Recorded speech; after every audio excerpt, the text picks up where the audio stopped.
મેં લલન ટોપ ઉપર એક વિડીયો જોયો જે તમિલનાડુમાં ધાર્મિક ભાવનાને લઈને હતો.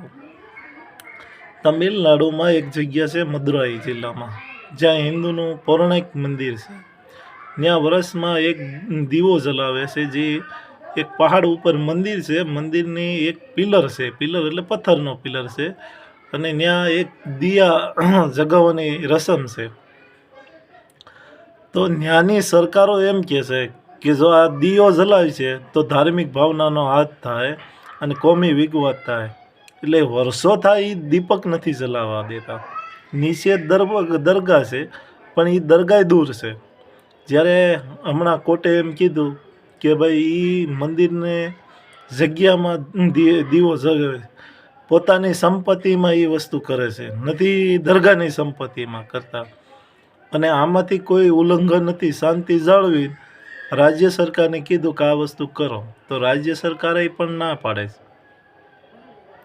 એણે 100 સાંસદોને લઈને સંસદમાં કહી દીધું કે આ જજ છે એ સેક્યુલર નથી, એ સંસદની આ રીતે નથી. તો ત્યાંની હિન્દુ વસ્તી 87% છે, અને થોડા ઘણા જે મુસલમાન છે. તો એ 60% લોકોનું સાંભળે છે, પણ 87% લોકોનું સાંભળતા નથી રાજનેતા. આનું કારણ શું?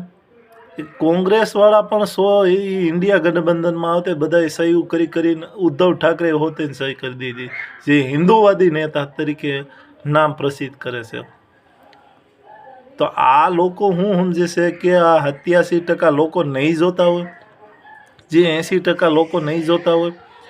તમે એક તો વિચાર કરો કે જે તમે તમારું જે પણ કામ કરો છો એ લોકો જોવે છે, અને લોકો એ તમને તોલે છે કે આ હિન્દુ છે કે મુસલમાન છે. તમે એમાં ખરા નથી ઉતરી શકતા, એટલે હારી જાઓ છો.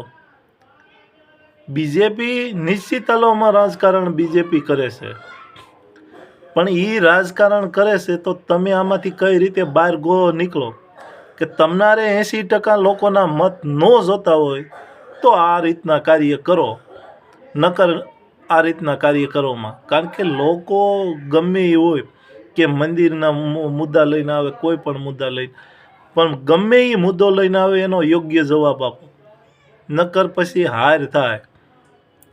જય હિન્દ, જય ભારત.